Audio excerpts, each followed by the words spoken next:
বাসর ঘরে নিজের ক্রাশকে স্বামী হিসাবে দেখে রীতিমতো চমকে উঠলাম আমি। যাকে এতকাল লুকিয়ে লুকিয়ে দেখেছি, ভালোবাসা জমিয়েছি একটু একটু করে, সেই কিনা এখন আমার স্বামী। দুধ সাদা পাঞ্জাবিতে লম্বা সুঠাম গড়ন, কপালে এলোমেলো চুল, গভীর মায়াভরা চোখ আর ঠোঁটের কোণে এক চিলতে হাসি। মনে হচ্ছিল পুরো আসরের সৌন্দর্য যেন একাই কেড়ে নিয়েছে সে। এমন রূপ আর ব্যক্তিত্ব একবার দেখলেই যে কোনো মেয়ের হৃদয়ে অজান্তেই ভালো লাগার ঢেউ উঠতে বাধ্য। আমিও যে আর চোখে একবার তাকিয়ে নিঃশব্দে তার রূপে মুগ্ধ হয়ে গিয়েছিলাম, তা অস্বীকার করার উপায় নেই। আর সেই মানুষটি কিনা আজ আমার স্বামী। এই তো কিছুক্ষণ আগের কথা, যাকে ভাইয়া ভাইয়া বলে ডাকতাম, কিছু সময়ের ব্যবধানে এখন তারই বাসর ঘরে বসে তার জন্য অপেক্ষা করছি। কি অদ্ভুত, তাই না? বাসর ঘরে লাল টুকটুকে শাড়ি পরে লম্বা ঘুমটা দিয়ে সেই কত সময় ধরে বসে আছি, কিন্তু তার আসার নাম নেই। বাসরাতে সব মেয়েই হাজারো স্বপ্ন নিয়ে ঢোকে, কিন্তু আমার ব্যাপারটি ভিন্ন। আমি স্বপ্ন নয়, একরাশ ভয় নিয়ে বসে আছি। মনে একটাই প্রশ্ন ঘুরে বেড়াচ্ছে, শুভ্র ভাইয়া আমায় মেনে নেবে তো, নাকি সারা জীবন মরে মরে বাঁচতে হবে আমাকে? আমি রোদেলা, সবাই আদর করে রোদ বলেই ডাকে। আবরার আহমেদ শুভ্র আমার স্বামী। কয়েক ঘন্টা আগেই যাকে ভাইয়া বলে ডেকেছি, মুহূর্তেই যেন সব ওলটপালট হয়ে গেল। কাল এসএসসি পরীক্ষা শেষ হলো আর আজই বিয়ের পিঁড়িতে বসতে হলো। দুই বোনকে একসাথে বিদায় করলেন বাবা মা। কি এমন দোষ করেছিলাম? পরিবারের ছোট মেয়ে আমি, তাই আমার ভাগে আদরটাও বেশি ছিল, সাথে ছিল সীমাহীন স্বপ্ন। দরজা লাগানোর শব্দ পেলাম, হয়তো উনি এসেছেন। অপেক্ষার প্রহর কাটিয়ে অবশেষে তার আগমন ঘটল। আমি নিজেকে মানসিকভাবে প্রস্তুত করার চেষ্টা করছি, কারণ আমি জানি এখন যা হবে তা হয়তো কোনো মেয়ের জন্যই প্রত্যাশিত নয়। আমি চুপচাপ বসে আছি, হৃৎপিণ্ড বেরিয়ে আসার উপক্রম। রুমে ভয়াবহ নিস্তব্ধতা। এই নীরবতা ভেঙে শুভ্রই বলে উঠল, রোদেলা, কেন করলে আমার সাথে এমন? আমার বাবার টাকার জন্য? তাছাড়া আর কি বা হতে পারে? তোমাদের মতো মেয়েদের কাজই হলো টাকার জন্য অন্যের জীবন নষ্ট করে দেওয়া। আমি কি বলবো ভেবে পাচ্ছি না। উনি সব দোষ কত সহজে আমার ঘাড়ে দিয়ে দিলেন, সাথে খারাপ মেয়ের পদবি। আমি মিডল ক্লাস ফ্যামিলির মেয়ে, তাই বলে লোভী নই, কিন্তু আজ সেই পদবিটাও পেয়ে গেলাম। হঠাৎ গায়ে কিছু পরায় ঘোর কাটলো। প্রথমে বুঝতে না পারলেও কয়েক সেকেন্ড পরই বুঝতে পারলাম, শুভ্র আমার শরীরে টাকা ছুঁড়ে ফেলছে আর বলছে, আরো টাকা চাই? বলো, আরো কত চাই? কত টাকা দিলে মুক্তি দেবে আমায়, বলো? আমার চোখের পানি আর বাদ মানছে না। এই 17 বছরের জীবনে কখনো নিজেকে এতটা ছোট আর অসহায় মনে হয়নি। ইচ্ছে করছে চিৎকার করে কান্না করি। এসব নাটক বন্ধ করো। এসব করে আমাকে হাত করতে পারবে না, কখনো না। আর হ্যাঁ, আমার আশেপাশে আসার চেষ্টাও করবে না, তাহলে আমার খারাপ রূপটা দেখতে বাধ্য হবে। দেখুন, আপনি ভুল করছেন। চুপ, একদম চুপ, আর একটাও কথা না। জানো, আমার তোমার প্রতি তাকাতে ঘৃণা হয়। তুমি সব জানার পরও কিভাবে এমনটা করতে পারলে? ছি! বলেই শুভ্র ব্যালকনিতে চলে গেল। আমাকে কিছু বলার সুযোগই দিলেন না। খুব ক্লান্ত লাগছে আজ, শরীর নয় মনটা বড় ক্লান্ত আজ। বিছানার একপাশে গুটিসুটি হয়ে শুয়ে পড়লাম। বাবা মার কথা বড্ড মনে পড়ছে। কেন করলেন আমার সাথে এমন? কেন? লাইফটাকে যদি এডিট করা যেত, তাহলে 25 সেপ্টেম্বর তারিখটা মুছে ফেলতাম আমার জীবন থেকে, সাথে শুভ্র নামের এই মানুষটাকেও। চোখ বন্ধ করতেই অতীতের কিছু কথা মনে পড়ে গেল। কলেজ শেষে বাসায় গিয়েই দেখি চারদিকে হইচই, বাড়ি ভরা মানুষ। কিছুই বুঝে উঠতে পারছিলাম না। আম্মুকে জিজ্ঞাসা করায় বলল, রুমু আপুকে নাকি দেখতে এসেছে। আশ্চর্য, রুমু আপুকে দেখতে আসবে ভালো কথা, কিন্তু আমাদের বাসায় কেন? সামনে টেক্সট এক্সাম, কিছুই পড়ি নাই, তার মধ্যে এত ঝামেলা, অসহ্যকর। বিকেলে ছেলেপক্ষ এলো। ছেলে সফটওয়্যার ইঞ্জিনিয়ার। কে জানে দেশে সফটওয়্যার ইঞ্জিনিয়ার বেশি হয়ে গেছে কিনা। সব বাপের মেয়ের জামাই এখন সফটওয়্যার ইঞ্জিনিয়ার। সবার বেশ পছন্দ হয়েছে। ছেলে দেখতে মাশাআল্লাহ। ছেলে বড় ফুপার বন্ধুর ছেলে, তাই আর জানাশোনা নিয়ে ঝামেলা করেনি কেউ। ঠিক হলো 25 সেপ্টেম্বর কিছু মুরব্বী ও কিছু আত্মীয় এনে ঘরোয়াভাবে বউ নিয়ে যাবে তারা। সেই 25 সেপ্টেম্বর যে আমার জীবনের কাল হবে তা তখন বুঝতে পারিনি। বিয়ের আর 10 দিন মাত্র বাকি। বাড়ির বড় মেয়ের বিয়ে বলে কথা। সবার উৎসাহ আর আনন্দের সীমা নেই। আমিও বেশ আনন্দেই ছিলাম। কাজিনদের মধ্যে আমি সবচেয়ে ছোট, আর রুমু আপু বড়। দেখতে দেখতে এসে গেল সেই কালবেলা 25 সেপ্টেম্বর।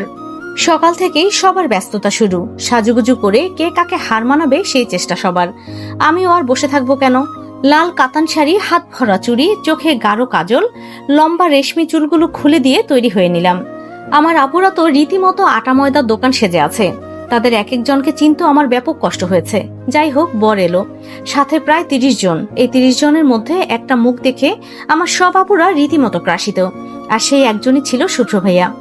আমিও যে আর চোখে তাকাইনি তা নয়, সেই লেভেলের ক্রাশও খেয়েছিলাম, কিন্তু বড় আপুদের জিনিসে চোখ দেওয়ার সাহসী হয়নি, তাই প্রথম থেকেই ভাইয়া বলে মেনে নিয়েছিলাম। মজার বিষয় হলো আজ আমি তারই বউ। বরপক্ষের খাওয়া শেষ হলো, মার সাথে দাঁড়িয়ে কথা বলছিলাম। হঠাৎ কেউ একজন বলে উঠল, অরি। মা মনে হলো চমকে উঠল, পেছনে তাকিয়েই স্তব্ধ হয়ে গেল। তার চোখ যে ছলছল করছিল তা বেশ বুঝতে পারছিলাম, কিন্তু কেন তা কিছুতে বুঝে উঠতে পারছিলাম না। তাই একবার মা তো আরেকবার মধ্যবয়স্ক লোকটির দিকে তাকাচ্ছিলাম। লোকটির চোখও ছলছল করছিল। আমি আরো অবাক হলাম যখন দেখলাম মা লোকটিকে জড়িয়ে ধরে হাউমাউ করে কাঁদতে শুরু করলেন। আমি স্তব্ধ হয়ে দাঁড়িয়ে আছি। মাকে কখনো এভাবে কাঁদতে দেখিনি। আর সব থেকে বড় কথা, লোকটিকে এর আগে তো কখনো দেখিনি। আমি আর ভাবতে পারছিলাম না। ছোট্ট মাথায় হাজার প্রশ্নের স্তূপ নিয়ে অবাক বিস্ময়ে তাকিয়ে রইলাম। মা কান্নাজড়িত কণ্ঠে বলছিলেন, তুমি কেন এমন করলে? বলো কেন? এতটা ভালো হওয়ার কি দরকার ছিল? তোমাকে কত খুঁজেছি আমি, জানো? জানি তো। আমার মায়ের মাথায় হাত বুলিয়ে মুচকি হেসে লোকটি বলল, না, জানো না, তুমি কিচ্ছু জানো না। মা হাউমাউ করে কাঁদতে থাকে।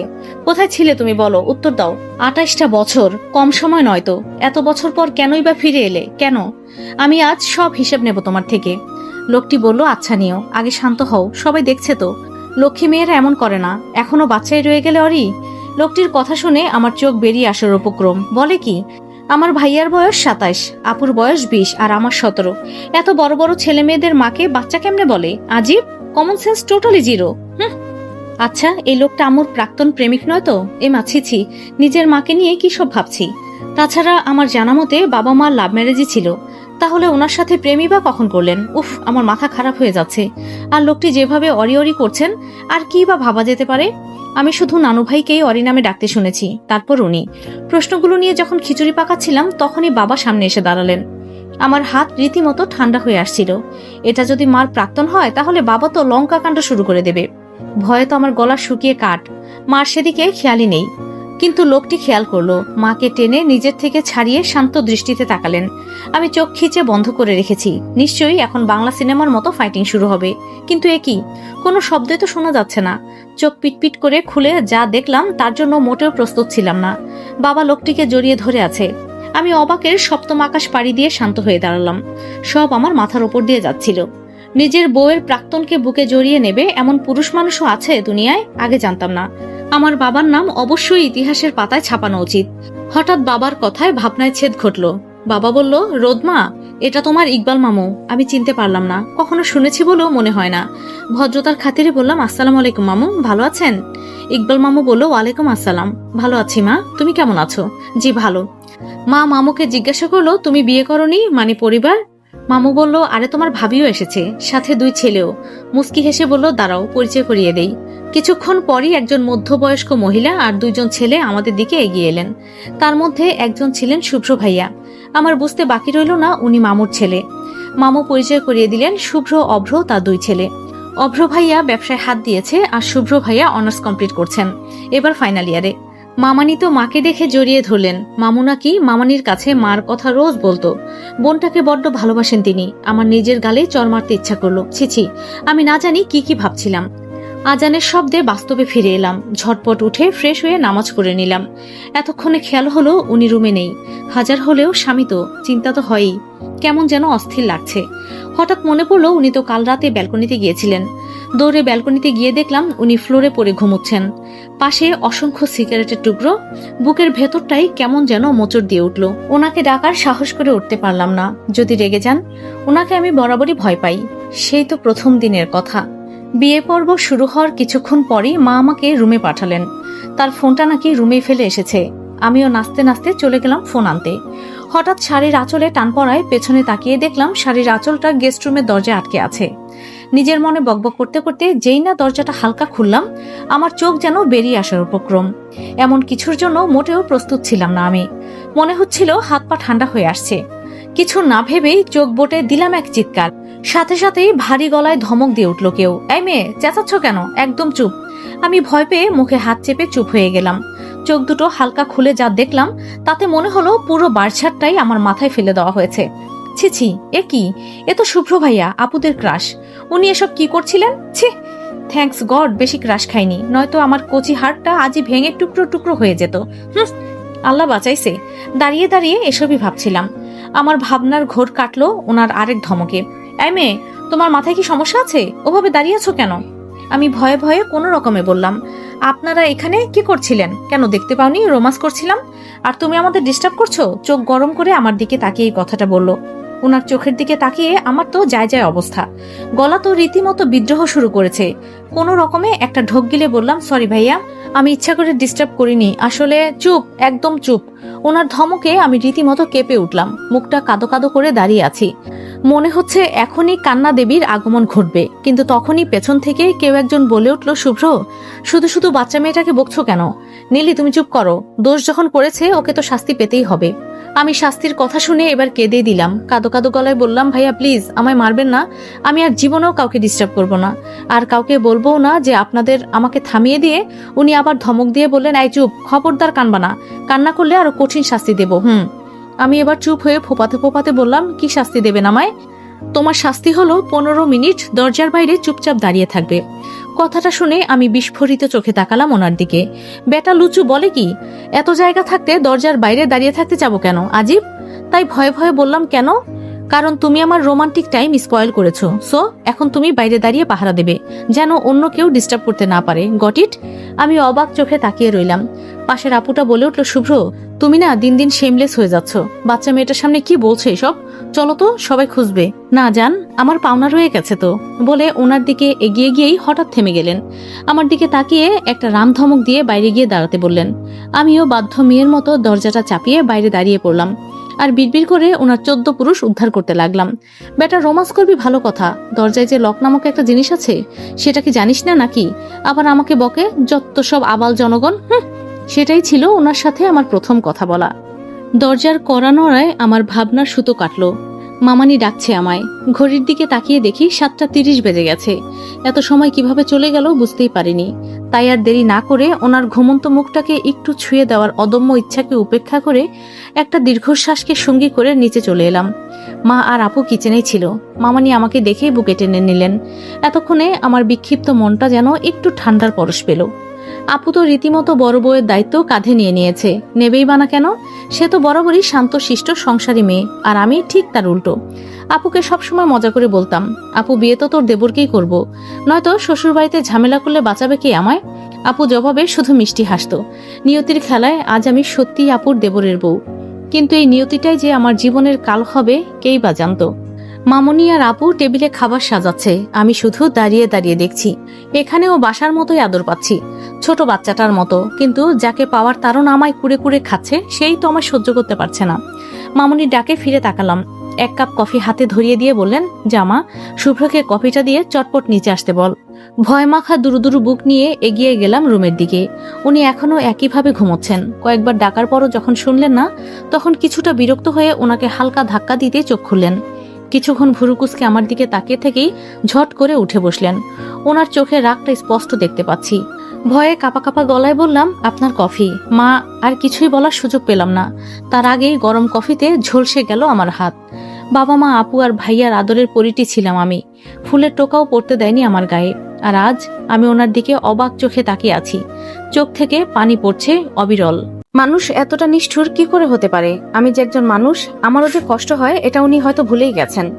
নিজের কষ্টটাকে আমার কষ্ট দিয়ে ঢাকার কি অসাধারণ প্রচেষ্টা। আমি কিছু বলার ভাষা খুঁজে পাচ্ছি না। সামনে দাঁড়িয়ে থাকা মানুষটাকে বদ্ধ উন্মাদ মনে হচ্ছে।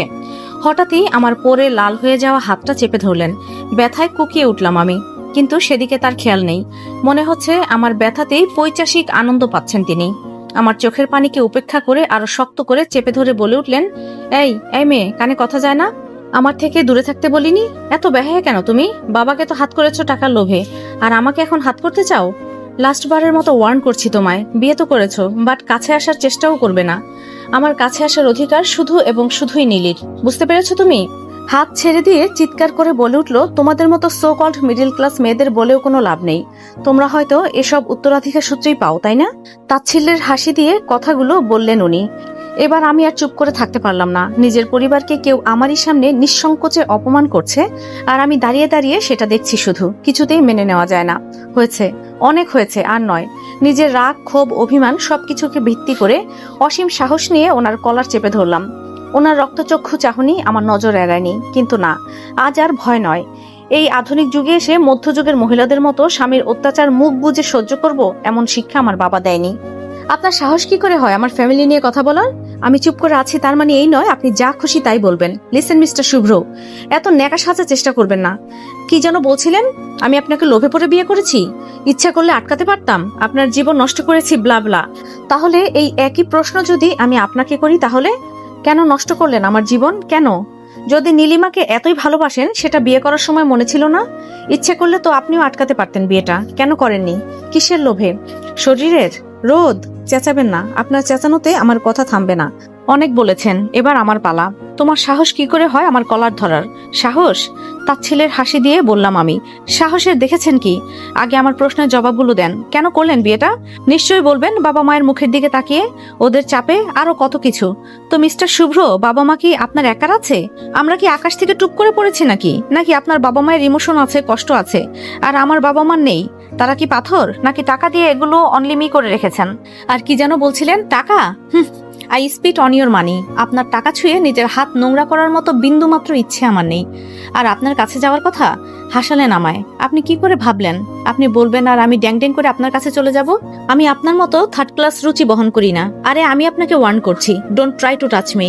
আমি আপনাকে স্বামী হিসেবে মানি না।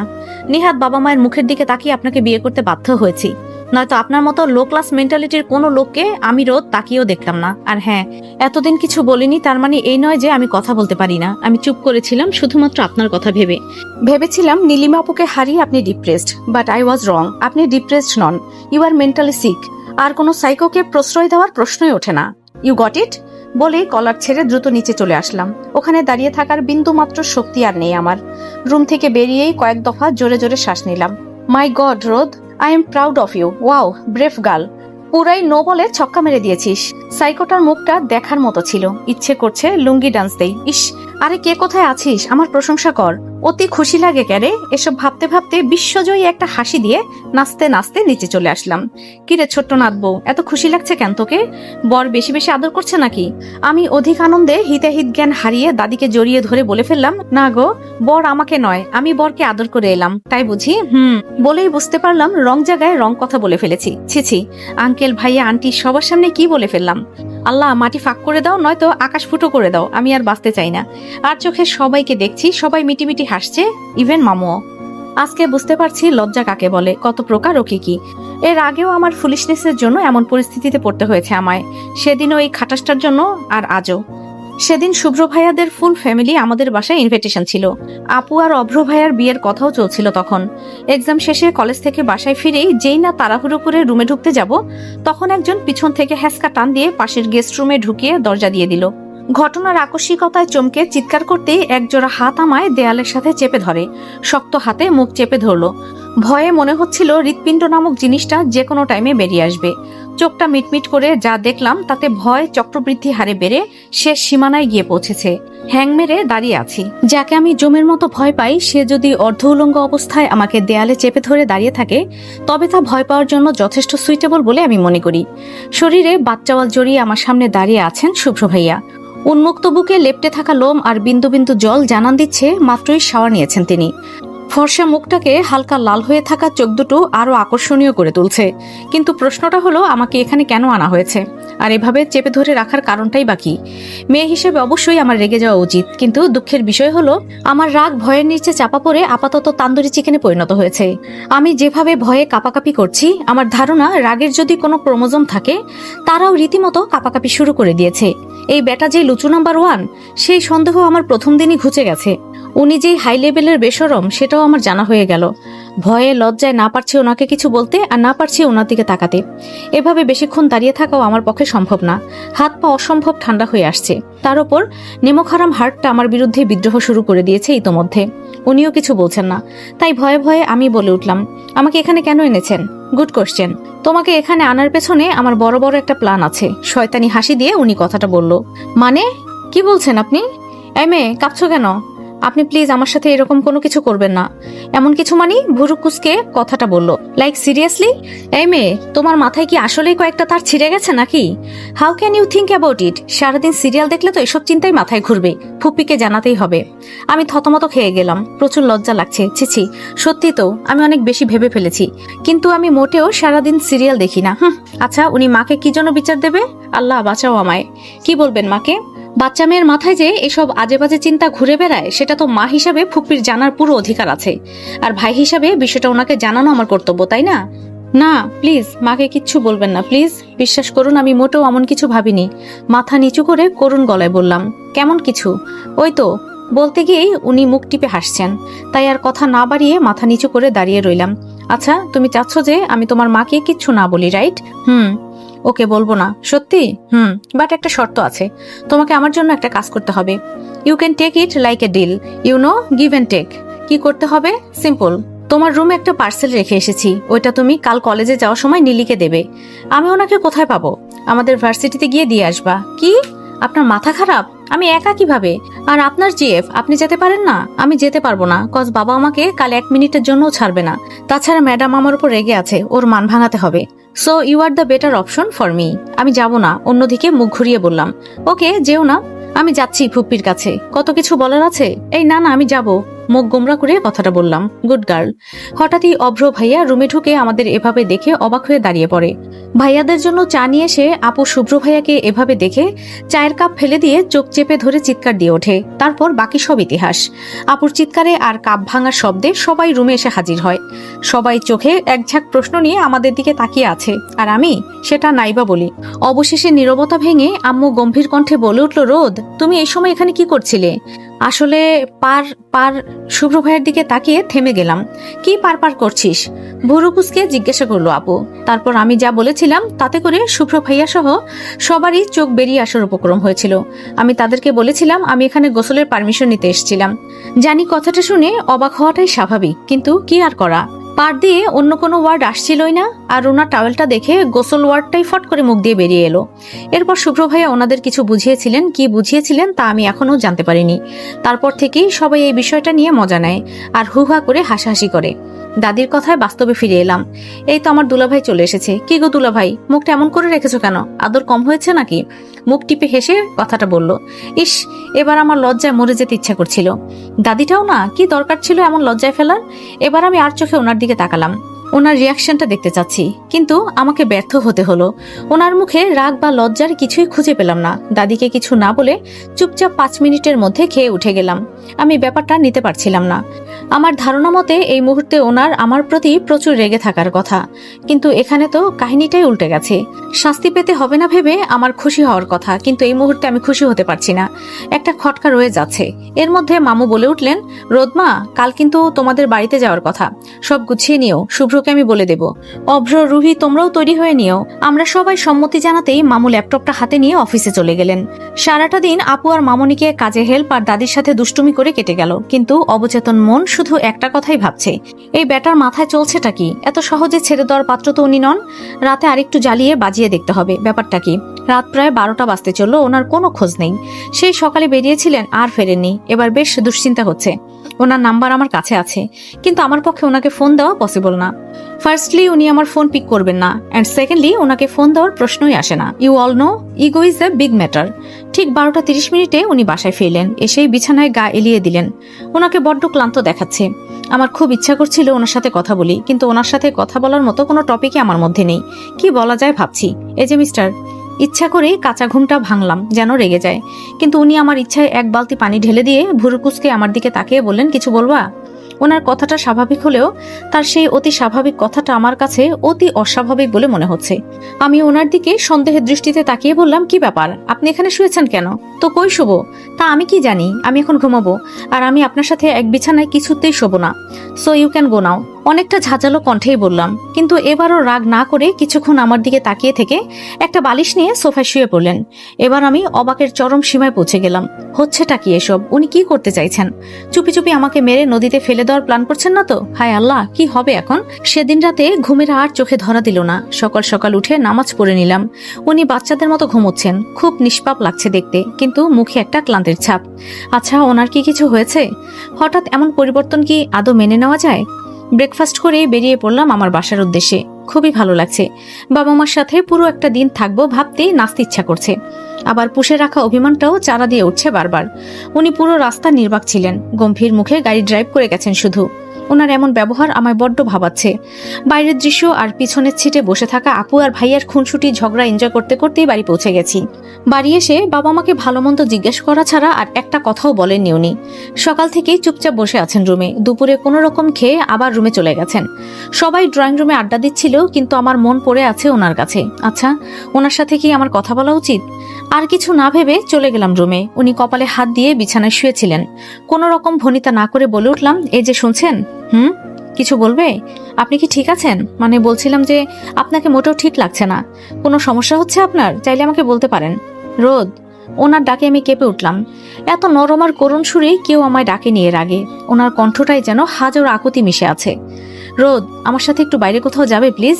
প্রিয় গল্প প্রেমীরা, এই পর্বটা এখানেই শেষ করলাম। পরবর্তী পর্ব ভিডিও শেষে দেওয়া হয়েছে, দেখে ফেলুন। সবাই চ্যানেলটা সাবস্ক্রাইব করে দিবেন, সাথে একটা করে লাইক, একটা করে কমেন্ট করবেন। ধন্যবাদ সবাইকে। ওনার কথাটা শুনে যেন আকাশ থেকে পড়লাম। যে মানুষটা আমাকে 1 মিনিটের জন্য সহ্য করতে পারে না, সে কিনা আমাকে তার সাথে ঘুরতে যেতে বলছে। ব্যাপারটা হজম করতে বড্ড কষ্ট হচ্ছে। যাবা রোদ? প্লিজ, আমার দম বন্ধ হয়ে আসছে রোদ। ওনার কথায় কি রিয়াকশন দেব আমি বুঝতে পারছি না। মস্তিষ্ক বলছে কোথাও গন্ডগোল আছে। নো রোদ, ডোন্ট গো। কিন্তু মনটা তো নাছর বান্দা, তাই মনটাকে জয় করে রাজি হয়ে গেলাম। গাড়িতে বসে আছি আর উনি ড্রাইভ করছেন। জানি না কোথায় যাচ্ছি, কেন যাচ্ছি। মনের মধ্যে নানা কথা উকি দিচ্ছে। আচ্ছা, উনি যদি নির্জন জায়গায় নিয়ে গিয়ে আমাকে মেরে ফেলেন, এসব ভেবে ভয়ে কেঁপে উঠছি। কিন্তু ওই যে মন, যে সর্বদা মস্তিষ্কের বিপরীতে হাঁটে, সে বড্ড নিশ্চিন্তে বসে আছে। কেন যেন মনে হচ্ছে ওনার সাথে থাকলে কোনো বিপদ আমায় ছুতেই পারবে না। হঠাৎ করে ব্রেক কষাতে ভাবনার সুতো কাটলো। উনি আমাকে নামতে বলে সামনের দিকে চলে গেলেন। একটা নির্জন জায়গায় গাড়ি থামিয়েছেন তিনি। পরিবেশটাতে বেশ শান্তি শান্তি ভাব আছে, মন ভালো হয়ে যাবার মতো পরিবেশ। ওনার দিকে এগিয়ে গেলাম। ঘাসের ওপর মাথা নিচু করে বসে আছেন তিনি। একদিনে মুখটা কেমন শুকিয়ে গেছে, বড্ড মায়া লাগছে। মনে হচ্ছে উনি ভেতরে ভেতরে গুমড়ে মরছেন। জানি না কি ভেবে হঠাৎ ওনার কাঁধে হাত রাখলাম। তিনি যদি এক ঝটকায় আমার হাতটা কাঁধ থেকে সরিয়ে দিতেন, তাহলে হয়তো তা আমার জন্য স্বাভাবিক একটা ব্যাপার হতো। কিন্তু তিনি যা করলেন তার জন্য আমি কোনো কালেই প্রস্তুত ছিলাম না। ওনার কাঁধে হাত রাখতেই উনি বাচ্চাদের মতো ফুপিয়ে উঠলেন। আমি কি করব বুঝতেই পারছি না। এমন কিছু হতে পারে আমি স্বপ্নেও ভাবিনি। এই মানুষটাকে হাসতে দেখেছি, রাগতে দেখেছি, ধমকাতে দেখেছি, কিন্তু কাঁদতে দেখিনি তো কখনো। এমন পরিস্থিতিতে আগে কখনো পড়িনি। কি বলে সান্ত্বনা দেওয়া যেতে পারে তাও আমার জানা নেই। তার উপর ওনার এমন অদ্ভুত বিহেভিয়ারের কারণটাও জানি না। তাই চুপ করে রইলাম, কিচ্ছু বললাম না। এই অসীম নীরবতায় শুধু ওনার কান্নার আওয়াজ ভেসে আসছে। আমার ভেতরটাও দুমড়ে মুচড়ে যাচ্ছে। কিন্তু উনি আমার হাত ওনার বুকে রেখে কান্নাজড়িত কণ্ঠে বলে উঠলেন, এইখানটায় খুব কষ্ট হচ্ছে রোদ। আমি নিঃশ্বাস নিতে পারছি না রোদ, আমি নিঃশ্বাস নিতে পারছি না। বড্ড ভালোবাসি আমি নীলিকে, বড্ড ভালোবাসি। ওকে ছাড়া আমি বেঁচে থাকতে পারছি না, মরে যাচ্ছি আমি। অঝরে কাঁদছেন তিনি। জানো রোদ, ভালোবাসার পাল্লায় আমি সব সময় নীলির কাছে হেরে যেতাম। আমার থেকেও বেশি ভালোবাসতো ও আমায়, তবুও ধরে রাখতে পারলাম না। দেখো, এই হাতটা আজ ফাঁকা। ও বলেছিল কখনো ছাড়বে না এই হাত, কিন্তু ও কথা রাখেনি, ধোঁকা দিয়েছে আমায়। আমি আর নিজেকে ধরে রাখতে পারলাম না। ওনার কষ্টগুলো আজ বেরিয়ে আসছে, সাথে আমাকেও কাঁদিয়ে মারছে। একটু থেমে আবার বলতে শুরু করলেন তিনি, ওকে আমি চাই রোদ, এনে দেবে ওকে? দাও না এনে, প্লিজ এনে দাও না প্লিজ। বাচ্চাদের মতো আবদার করে যাচ্ছেন তিনি, কিন্তু ওনাকে আমি কি করে বোঝাবো এটা যে আমার সাধ্যের মধ্যে নেই। আমিও অঝরে কেঁদে চলেছি। ওনার চোখের জল যে বড্ড পোড়াচ্ছে আমায়। রোদ, এই রোদ, বলো এনে দেবে? কিছু বলছো না কেন? জানো ওর শেষ কথা কি ছিল? ও বলেছিল শুভ একটা মিষ্টি মেয়ে দেখে বিয়ে করে নেবে, কথা দাও। ওর কথা আমি রেখেছি, ওর পছন্দের মেয়েকে বিয়ে করেছি। তোমাকে খুব ভালোবাসতো নীলি, সবসময় বলতো তোমার কাজিনটা বড্ড মিষ্টি শুভ। কিন্তু ও আমার কথা রাখেনি, চলে গেছে, আমাকে একা ছেড়ে চলে গেছে। আমি বড্ড বাজে রোদ, বড্ড বাজে। তুমি কালকে ঠিকই বলেছিলে আমি খুব নিচু একটা মানুষ, এতটাই নিজ যে নিজের ভালোবাসার মানুষটাকেও ধরে রাখতে পারিনি। তোমার জীবনটাও নষ্ট করে দিয়েছি রোদ, সব স্বপ্ন ভেঙে দিয়েছি। আমি বাঁচতে চাই রোদ, আমি নীলিকে চাই, নীলিকে। বলতে বলতে উনি আমার কাঁধে ঢলে পড়লেন। গায়ে হাত দিয়ে দেখি জ্বরে শরীর পুড়ে যাচ্ছে। অনেক ডাকার পরও যখন ওনার সাড়া পেলাম না, তখন আমি তো রীতিমতো ভয় পেয়ে গেলাম। এই নির্জন জায়গায় আমি কার কাছে সাহায্য চাইব? হঠাৎ ফোন বেজে উঠল। স্ক্রিনে ভাইয়ার নাম ভাসতেই পানি এলো যেন জানে। দ্রুত ফোন পিক করে ভাইয়াকে ওনার অসুস্থ হওয়ার কথা বললাম, কিন্তু ঠিকানা আমি তো নিজেই জানি না কোথায় আছি এই মুহূর্তে। কি বলবো এখন?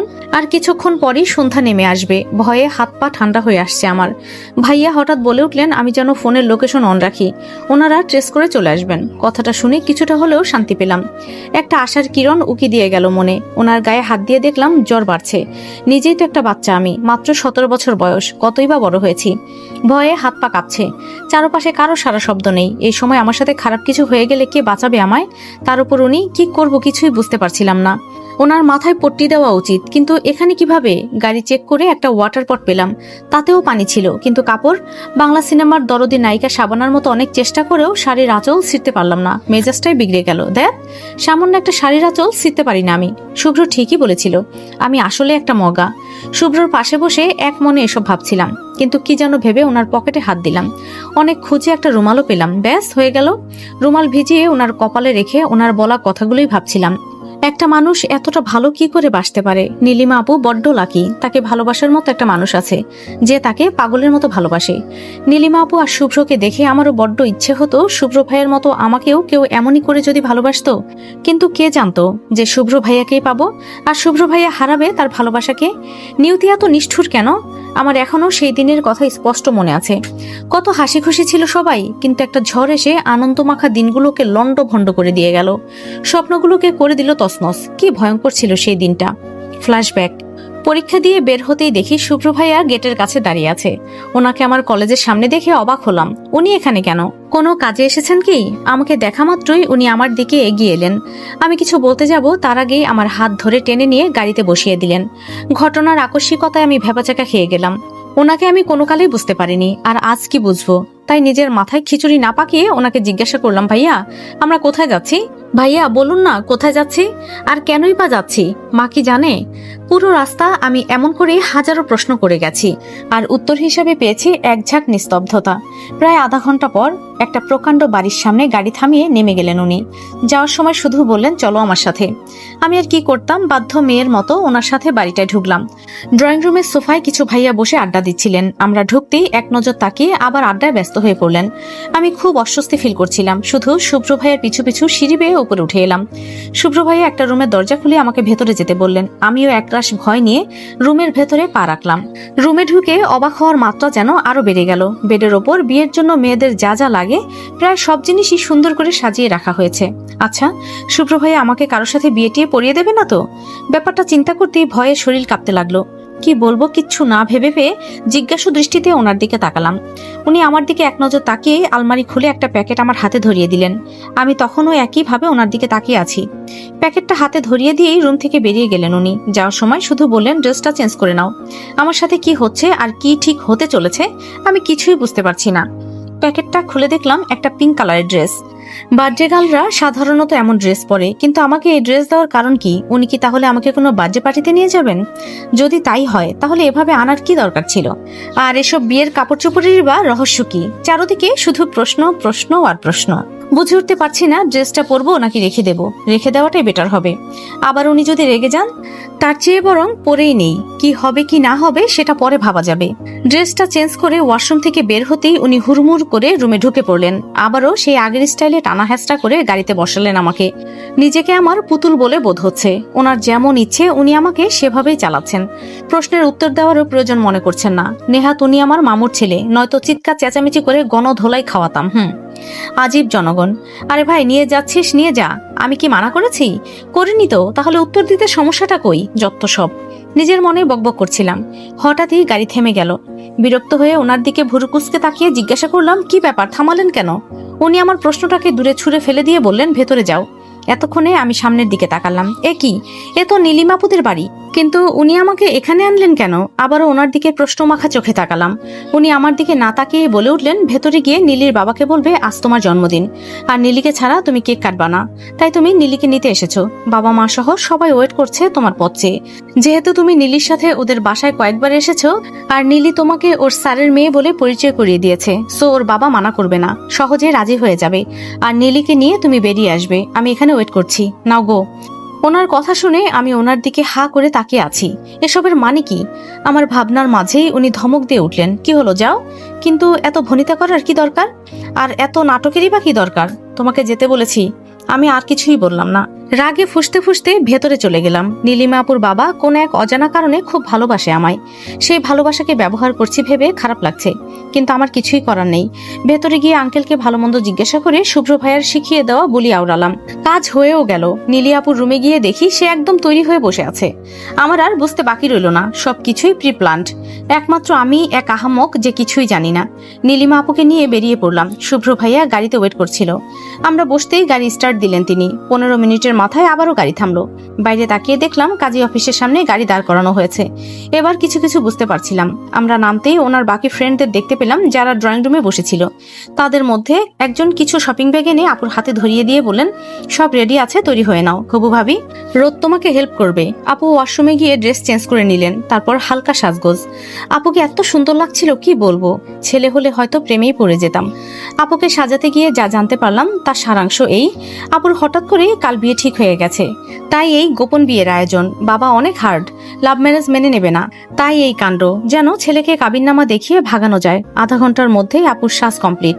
আপুকে নিয়ে বেরিয়ে আসতেই চোখ আটকে গেল। শুভ্র ভাইয়া অফ হোয়াইট শেরওয়ানি আর নীল পাগড়ি পরেছে। অসম্ভব সুন্দর লাগছে ওনাকে। চরম রকম ক্রাশ খেলাম। চোখ সরানোর ইচ্ছা না থাকলেও সরালাম, হাজার হলেও অন্যের বর বলে কথা। এদিকে শুভ্র ভাইয়া হা করে নীলিমা আপুকে দেখছে। এই নিয়ে ওনার ফ্রেন্ডরা কি মজাই না করছে। অবশেষে বিয়ে পর্ব শেষ হলো। আপু আবার ড্রেস চেঞ্জ করে নিলেন। এই অবস্থায় বাসায় গেলে আঙ্কেল নির্ঘাত সন্দেহ করবে। আমরা সবাই কাজী অফিসের সামনে দাঁড়িয়ে আছি। শুভ্র ভাইয়াকে সবাই মিলে পিঞ্চ করে চলেছে। আমিও সেসব এনজয় করছি। হঠাৎ নীলি আপুর কথা মনে পড়তে দেখি উনি পাশে নেই। আশেপাশে তাকাতেই যা দেখলাম তাতে আমার হাত পা ঠান্ডা হয়ে এলো। একটা পিচ্চি রাস্তায় বসে কাঁদছে, আর আপু তাকেই তুলতে গেছে। কিন্তু একটা ট্রাক যে তার দিকেই ধেয়ে আসছে তা হয়তো তার খেয়াল নেই। ভয়ের চোটে আমার গলা দিয়ে কথা বের হচ্ছে না, হাত পাগুলো অবশ হয়ে আসছে। আমি যেই না সমস্ত শক্তি দিয়ে চিৎকার করতে যাব, অমনি এক প্রকাণ্ড শব্দে আমরা সবাই স্থির হয়ে গেলাম।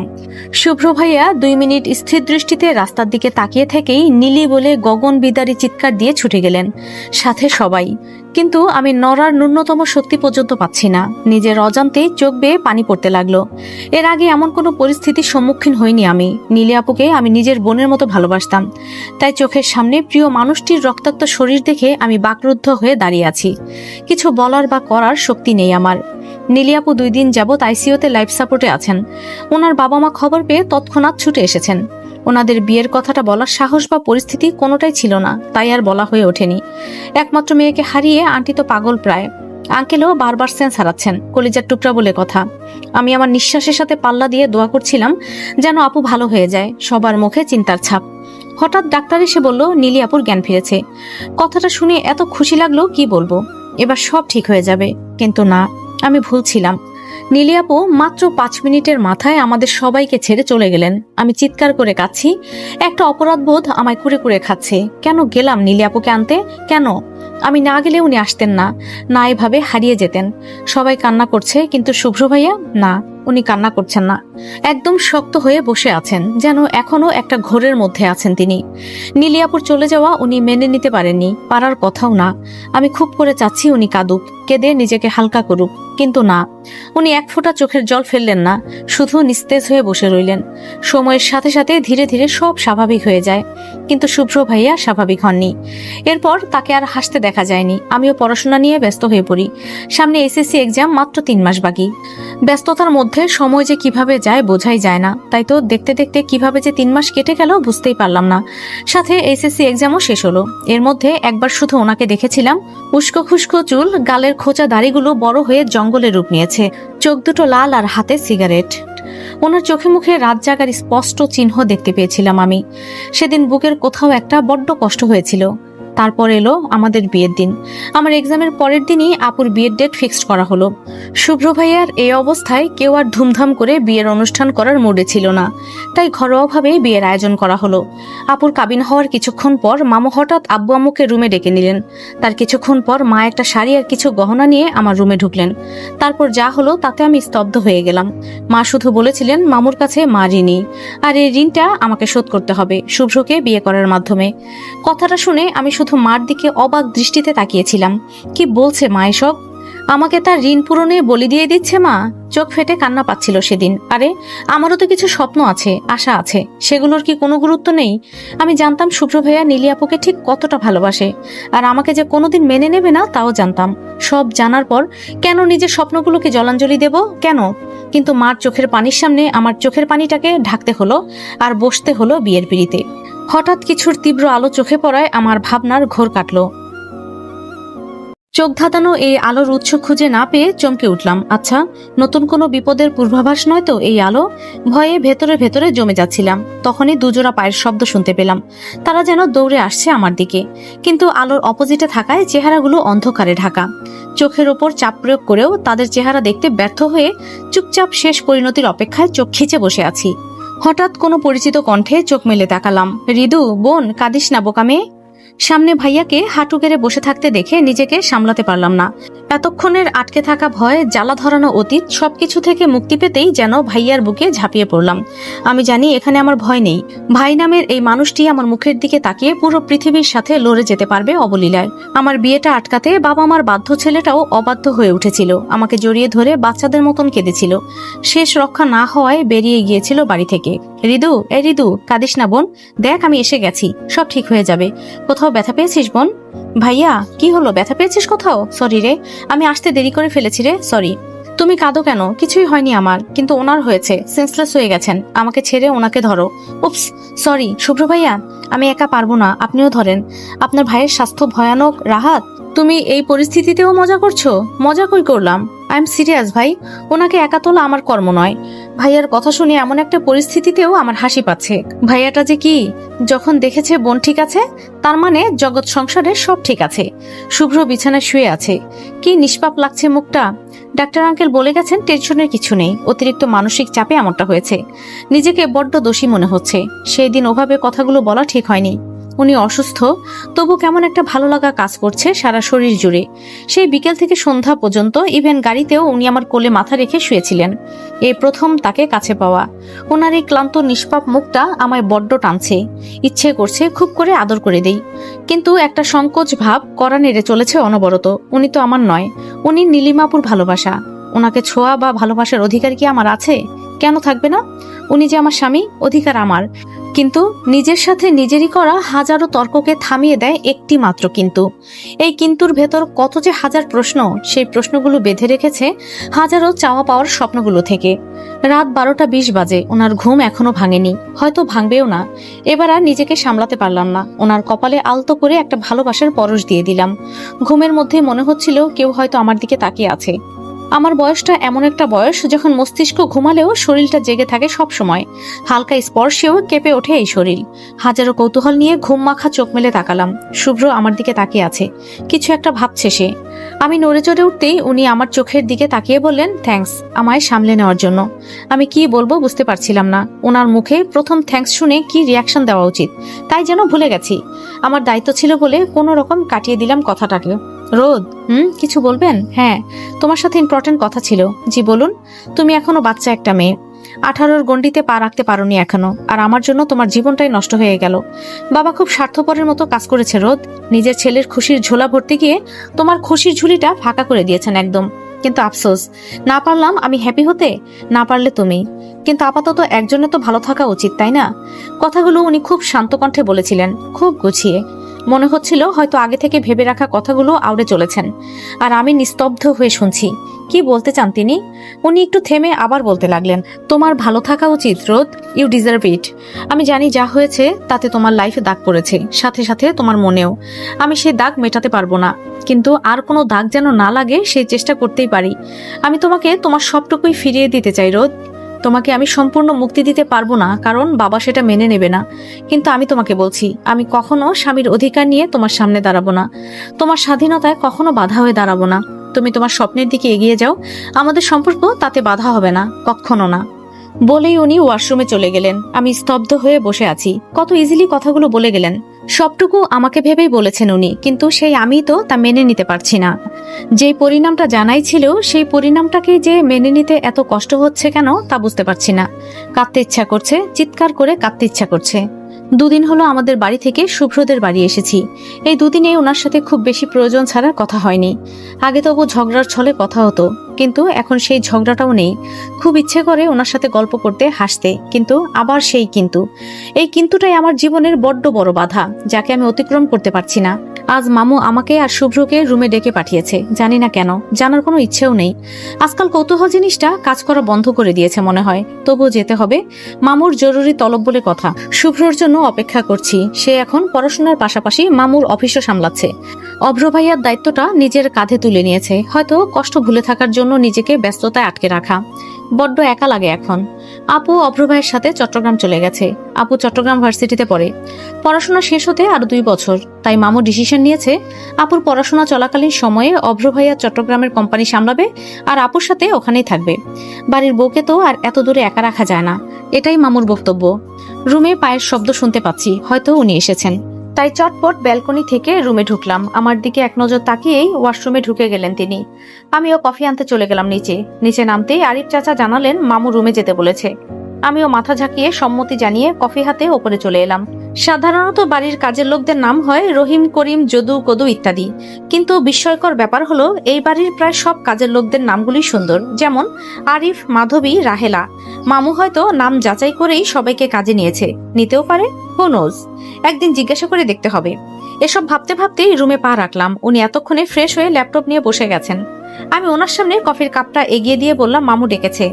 উনি ভুরুকুচকে আমার দিকে তাকিয়ে কফি হাতে নিলেন। আমি আবার বললাম, মামু আমাকে আর আপনাকে ওনার রুমে যেতে বলেছেন। কেন? আমি কি করে বলবো? গেলেই না বুঝতে পারবো। ও আচ্ছা, চলো, এখনই যেতে হবে? আচ্ছা শুনুন। কিছু বলবা? হ্যাঁ। আচ্ছা, আপনারা কি বাড়ির কাজের লোকদের নাম দেখে অ্যাপয়েন্ট করেন? কেন? আর এমন অদ্ভুত কথা মনে হওয়ার কারণ কি? অদ্ভুত কেমনে হলো? কাজের লোকদের নাম সাধারণত হয় রহিম, করিম, জমেলা, কমলা, যদু, মধু, কদু। কিন্তু আপনাদের বাড়ির কাজের লোকদের নাম যথেষ্ট স্মার্ট, লাইক আরিফ, মাধবী। উনি আমার কথা নাকি বলার ভঙ্গি দেখে জানি না, তবে 2 সেকেন্ড আমার দিকে ভুরুকুচকে তাকিয়ে থেকে রুম কাঁপিয়ে হু হু করে হেসে উঠলেন। আর আমি মুগ্ধ হয়ে তাকিয়ে রইলাম। কতদিন পর তিনি মন খুলে হাসলেন। ড্রেসিং টেবিলের গ্লাসে দেখলাম দরজার পাশে মামুনি এসে দাঁড়িয়েছে। পাশে কাজের লোকগুলো আর মামু আর মামুনির চোখে জল, যেন বহু প্রত্যাশিত কিছু পেয়ে গেছেন। আর কাজের লোকগুলোর চোখে বিস্ময়। আমার দিকে কৃতজ্ঞতা মাখা চাহনি দিয়ে দরজার পাশ থেকে সরে গেলেন মামুনি। ধীরে ধীরে সরে এলো সবাই। শুভ্র এখনো হাসছে। হাসতে হাসতে পেটে খিল ধরে যাচ্ছে এমন অবস্থা। মানুষটা এত হাসতে পারে, তবুও হাসিগুলিকে যে কিভাবে চেপে রাখে সেটাই তো বুঝতে পারছি না। 4-5 মাস পর আজ প্রথম আমি ওনাকে মন খুলে হাসতে দেখছি। হঠাৎই উনি হাসি থামিয়ে দিলেন। হয়তো নিজের পরিবর্তনটা বুঝতে পেরে নিজেই অবাক হচ্ছেন। আমার দিকে এক নজর তাকিয়ে আবার গম্ভীর মুখে বলে উঠলেন, চলো। আমিও বাধ্য মেয়ের মতো ওনার পেছন পেছন মামুর রুমের দিকে এগিয়ে যাচ্ছি। আজ খুব করে মনে হচ্ছে, খুব কি ক্ষতি হয় যদি উনি নীলিমা আপুকে ভুলে আবার হাসতে শেখেন, বন্ধুদের আড্ডায় আবারও মধ্যমণি হয়ে ওঠেন, আবার একটু ভালোবেসে আগলে রাখতে শেখেন। কিন্তু প্রকৃতি সবকিছুকেই এত সহজ করে দেয়নি। একটা জীবনের সাথে খুব গোপনভাবে জড়িয়ে দিয়েছে আরো একটা জীবন। নীলিমা আপুর সাথেও জড়িয়েছিলাম আমরা, তাই তো তার চলে যাওয়াতে কেউ রেহাই পায়নি, না আমি, না শুভ্র, না আপুর বাবা মা। সবাই তার অগোছালো জীবনটাতে ক্লান্ত, শুধু একটা নীলিমার অপেক্ষায়। মামু বিছানায় আধশোয়া হয়ে বই পড়ছিলেন। আমরা রুমে ঢুকতেই উঠে বসে আমাদেরও বসতে বললেন। বাবা ডেকেছিলে? কোনো সমস্যা? তোদের কোনো সমস্যা ছাড়া ডাকতে পারি না বুঝি? না, তেমনটা আসলে না। থাক ওসব কথা। তোদের ডাকার প্রধান কারণ হলো রোদমা। আমি অবাক হয়ে মামুর দিকে তাকালাম। শুভ্র হয়তো অবাক হয়েছে। সে আমার দিকে এক নজর তাকিয়েই মামুর চোখে চোখ রেখে বললেন, রোদ মানে? রোদমা, তোর সাথে অনেক অন্যায় করেছি আমি। তোর স্বপ্নগুলো আমার জন্য ঝাপসা হয়ে গেছে। কিন্তু না, তুই তোর স্বপ্ন পূরণ করবি। কালই একটা অ্যাডমিশন কোচিং সেন্টারে ওকে ভর্তি করিয়ে দিয়ে আসবে শুভ্র। ভালো করে পড়াশোনা করো। আমার বৌমাকে আমি উচ্চ শিক্ষিত হিসাবে দেখতে চাই। না মামু, তার আর কোনো প্রয়োজন নেই। আমি বাসায় পড়েই অ্যাডমিশনের প্রস্তুতি নিয়ে নেব। কোচিংয়ে ভর্তি হওয়ার দরকার নেই, একদম কথা না। আমি যা বলছি, যেভাবে বলছি তাই হবে। তুমি ভর্তি হবে মানে হবে। শুভ্র, তোমার কোনো সমস্যা আছে? না বাবা, আমি এক্ষুনি খোঁজ নিয়ে দেখছি কোন কোচিংটা বেটার। বলেই বেরিয়ে গেলেন। ওনার চোখে মুখে খুশির একটা ঝিলিক ছিল। হয়তো উনিও এমন কিছুই চাইছিলেন। একটা দীর্ঘশ্বাস ফেলে বেরিয়ে আসতে নিলেই মামু আমার হাত চেপে ধরলেন। আমি তাকাতেই ছলছল চোখে পাশে বসতে ইশারা করলেন। আমি অবাক হলাম। মামুর এই ছলছল চোখের রহস্য খুঁজে পাচ্ছিলাম না। মামু আগের থেকেও শক্ত করে আমার হাত চেপে ধরে বলে উঠলেন, মারে, বড্ড অন্যায় করে ফেলেছি তোর সাথে, পারলে ক্ষমা করে দিস। কিন্তু জানিস, এই অন্যায়ের জন্য আমার আফসোস হচ্ছে না। সন্তানের জন্য স্বার্থপর হওয়া তো অন্যায় না, তাই না? আমি জানি শুভ্র নীলিমাকে ভালোবাসে, ভালোবাসা অন্যায় না, কিন্তু ভালোবাসার জন্য তিলে তিলে শেষ হয়ে যাওয়াটাও তো কোনো সমাধান না। নিজের ছেলেকে চোখের সামনে শেষ হতে যেতে দেখতেও পারছিলাম না। এভাবে থাকলে ও মরে যেত মা, মরে যেত। আমি শুধু আমার ছেলেটাকে বাঁচানোর চেষ্টা করেছি, ব্যাস। আমি মামুর দিকে তাকিয়ে আছি তীক্ষ্ণ চোখে। তার চোখে ছেলেকে হারানোর ভয়, অশ্রুজল মাখানো আর্তনাদ। হাতের উল্টো পিঠ দিয়ে চোখ মুছে একটা দীর্ঘশ্বাস ফেলে আবার বলতে শুরু করলেন উনি, তুই হয়তো ভাবছিস ছেলেকে বাঁচাতে যদি বিয়েটা খুব ইম্পর্টেন্ট ছিল, তাহলে তুই কেন, তোর মতো বাচ্চাকেই কেন বেছে নিলাম, কেন অ্যাডাল্ট কোনো মেয়েকে নয়? আমি মাথা ঝাঁকালাম। উনি মুস্কি হেসে বলে উঠলেন, এর পেছনে দুইটা কারণ আছে। প্রথমত, আমি তোর চোখে শুভ্রর জন্য একটা গভীর মায়া দেখেছিলাম, যা শুধু শুভ্রর মায়ের চোখেই ফুটে ওঠে বারবার। আমার মনে হয়েছিল এই মায়া শুভ্রকে বাঁচার একটা স্কোপ তৈরি করে দেবে, তাই তোকে বিয়েটা করতে বাধ্য করেছি। আর দ্বিতীয় কারণ, তুই দেখতে তোর মায়ের মতো, আর তোর আচার আচরণও তোর মায়ের মতোই। এর সাথে বিয়ের কি সম্পর্ক?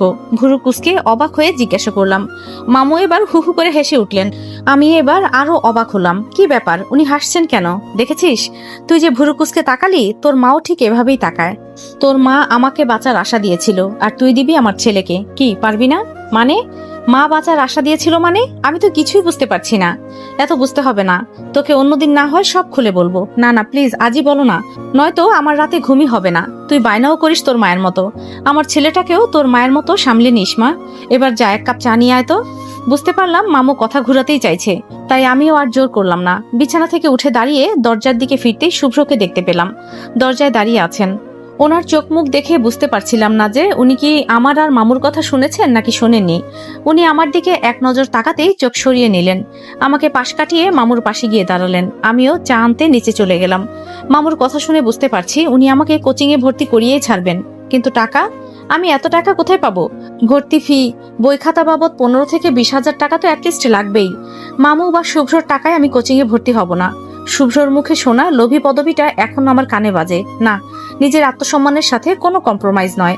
একটা মানুষের আর কিছু থাকুক বা না থাকুক, সেলফ রেসপেক্টটা থাকা উচিত, যা আমার রক্তের কণায় কণায় মিশে আছে।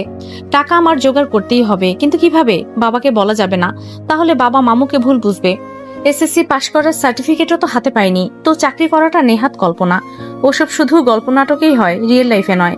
কিন্তু কিছু তো করতে হবে। এসব ভাবতে ভাবতে মামুর রুমে গিয়ে মামুর হাতে চায়ের কাপটা ধরিয়ে দিয়েই নিজের রুমের দিকে পা বাড়ালাম। শুভ্র হয়তো রুমেই আছে, ওনার থেকে টাকার অ্যামাউন্টটা জেনে নিতে হবে। তাড়াহুড়ো করে রুমে ঢুকেই আমি উনি এর মধ্যে শাওয়ারও নিয়ে নিয়েছেন। হাউ ফাস্ট, হবেই বা না কেন, দেখতে হবে না কার বর। ইচ্ছে করছে কাজলের টিপ দিয়ে দিই ওনাকে।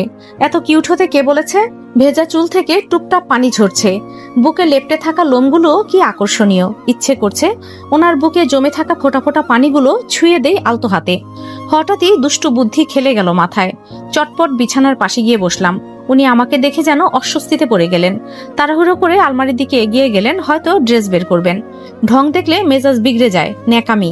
আগে তো খালি গায়ে হুটহাট সামনে চলে আসতো, আর আমি লজ্জায় লাল হয়ে যেতাম। আর এখন বিয়ে হয়ে গেছে, সাথে সাথে সাহেবও দেখি লজ্জার কারখানা নিয়ে বসে আছে।